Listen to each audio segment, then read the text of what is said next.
Ever find yourself just stuck in that loop? That feeling of always needing to do more, pushing through work, juggling everything at home, and the to-do list just keeps growing. You feel like you're running on empty, right? Pouring from a cup that's already bone dry. You think, maybe if I just push harder, sacrifice a bit more, then I'll thrive. The idea of self-care feels like some, far-off luxury.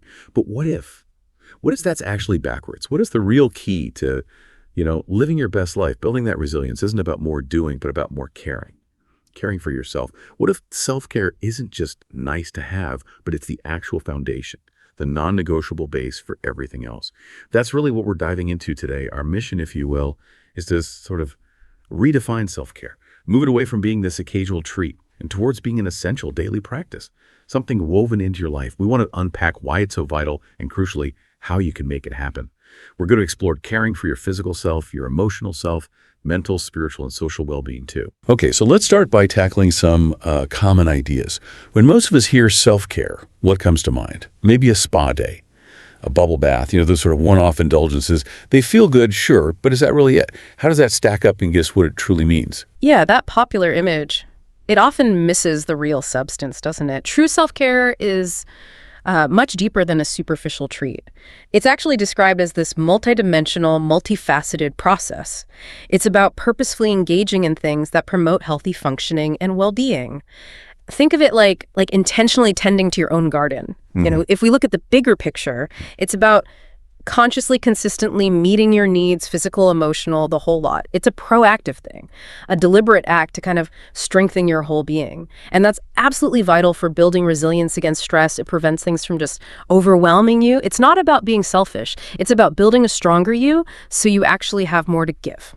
That's a really important reframe, because we keep seeing it as a luxury, something we do if there's time. Yeah. We just end up feeling drained all the time, right? Overwhelmed, not really equipped to handle things. So if we shift that perspective, how does that actually show up? What are the tangible benefits day to day? Well, that gets to a really fundamental question, doesn't it? How can you possibly operate at your best, be there for others, perform well at work, if you're constantly running on fumes? Self-care isn't just nice, it's a must-have, it's foundational. It's the mechanism, really, for recalibrating your whole system. It helps you reconnect with your ability to play, find joy, relax, connect with people. When you prioritize it, you're actively bringing things back into balance. And critically, you're building this shield against burnout. Burnout is devastating, It hits your job performance, your mental clarity, your focus. And the benefits of self-care are really concrete. Research shows it reduces anxiety, depression. It improves happiness, boosts energy, strengthens relationships. And some studies even suggest it can increase your lifespan. It's a genuine investment. That makes a powerful case for making it non-negotiable. And what's really interesting, like you said, is that it's not just one thing. It's not like you tick a box and you're done. It's more like a symphony. A holistic approach. Yeah, exactly. A symphony is a good way to put it. The most effective way to think about it is through these 5 interconnected dimensions. We sometimes use the acronym PESS. That's physical, emotional, mental, spiritual, and social. By looking at each of these areas, you get a kind of blueprint. You can see where you might need to focus your energy for the biggest impact. It helps you pinpoint where your energy might be leaking, and how to sort of plug those gaps for overall well-being. Okay, let's dive into those then, starting with the physical. This one might seem obvious: eat well, exercise. But how does consistently prioritizing physical self-care really change our capacity to handle stress? Not just cope, but really handle it. Right. Physical self-care is all about feeling your body, maintaining it so it can function optimally, endure stress. It's not just about avoiding getting sick. It's about building physiological resilience. So yes, it includes getting enough sleep consistently. Aiming for 7 to 8 hours for most adults is key. Even a little bit of sleep debt can really impact your mood, your focus, your immune system. Regular physical activity, and this doesn't have to be intense marathon training, even 10 minutes of brisk walking, dancing around your kitchen. That significantly boosts endorphins, lowers cortisol, helps your brain work better. Proper hydration, making conscious food choices that actually nourish you, not just fill you up, and keeping up with doctor's appointments. That's all part of it. There's a great quote about exercise being this tangible way you see the payoff of perseverance. It's not just physical health. Pushing yourself a little physically builds confidence, mental resilience too. So yeah, maybe it's a daily walk, some music, or even just some deep breathing exercises. Engaging your diaphragm calms your nervous system directly. And that leads us quite nicely into emotional self-care. A big question here is, do you have healthy ways to actually process your emotions? even the tough ones. Emotional self-care is really about acknowledging your feelings, accepting them, expressing them constructively, not stuffing them down. It's about building good coping skills, practicing self-compassion, being kind to yourself, and finding activities that genuinely recharge you emotionally. This could be talking honestly with a friend you trust, getting lost in a hobby, watching something funny, or even making a gratitude list. Identifying who's really in your tribe, the people you can share highs and lows with, judgment-free. That's powerful emotional nourishment. It's about consciously tending to your inner world, letting feelings flow. This actually builds neural resilience. It helps your brain bounce back from small stresses before they become overwhelming. Okay, and then there's the mental side. Our minds are always going, aren't they? Processing, solving problems, sometimes just worrying. What are some concrete things we can do to give our minds a break? Or maybe stimulate them in a healthier way? Yeah, mental self-care is about keeping your mind sharp, but also reducing that feeling of overload, finding clarity. So it includes things that stimulate you intellectually, learning something new, reading a good book, doing puzzles, but it also involves practices that support your mental health directly. Journaling your thoughts can be huge, getting them out of your head. Decluttering your physical space actually helps too. It sounds simple, but studies link clutter to stress and reduced focus. It frees up mental bandwidth. And setting boundaries is key here, like taking mental vacations from constant negative news or from people who drain your energy. Even just taking a 5-minute time out when you feel overwhelmed, close your eyes, breathe. It can be a really effective reset. Now, spirituality. For some, that's a really clear cornerstone, maybe tied to religion. For others, it feels a bit abstract, or maybe not aligned with traditional practices. How does spiritual self-care fit into this whole picture for everyone? That's a great point. What's really key here is that spiritual self-care doesn't have to be religious, although for many people it absolutely is. It's really about anything that helps you connect to a deeper sense of meaning, purpose, or understanding, something bigger than just yourself. It could be nature, community, a sense of purpose, your own inner wisdom.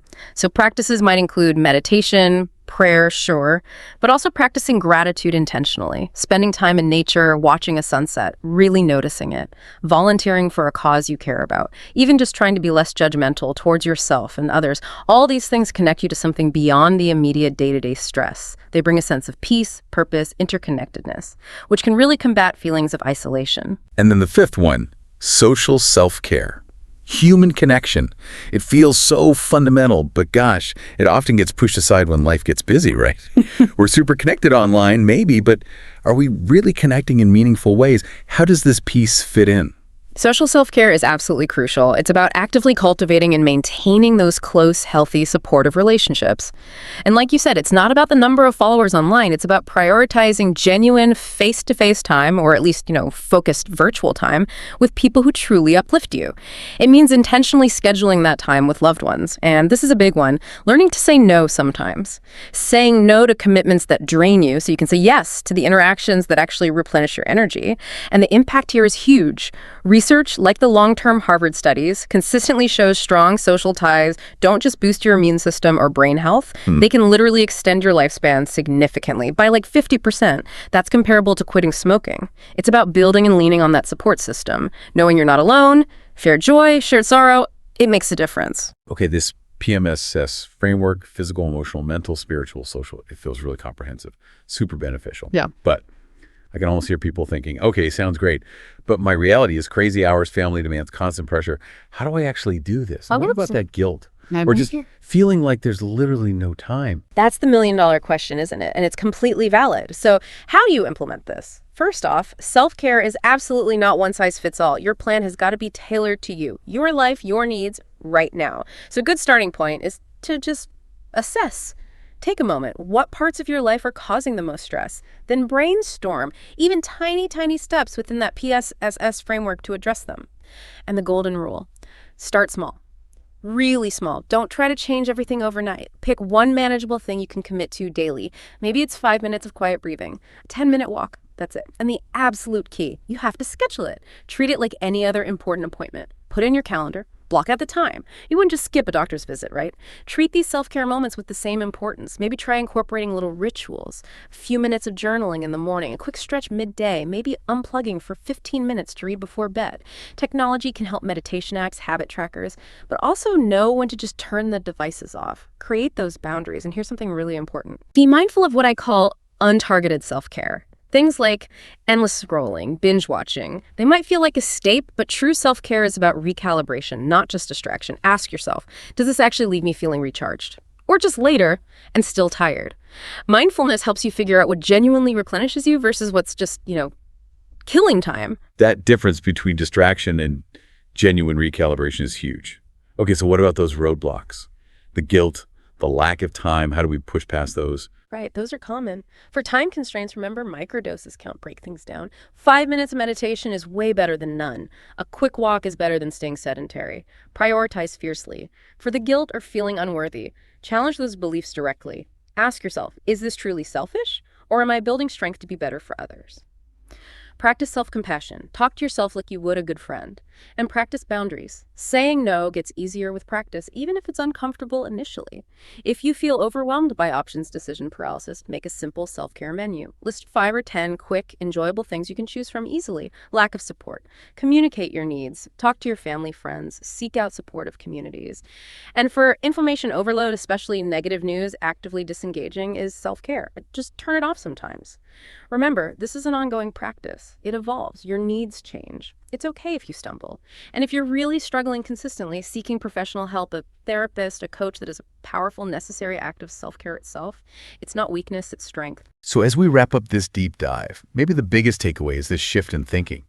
Prioritizing yourself, your well-being. It isn't a luxury. It's truly fundamental. It's a non-negotiable investment in, well, everything. Your resilience, your ability to show up fully in your life. It really boils down to setting those boundaries, making conscious choices, and actively nurturing all 5 parts of yourself: physical, emotional, mental, spiritual, and social. So maybe the question to leave you with is this: what's one small, non-negotiable act of self-care you can commit to today? Something small that can start that ripple effect, transforming tomorrow. Because remember, that quiet, consistent choice to care for yourself, that might just be the loudest declaration of a life truly well lived.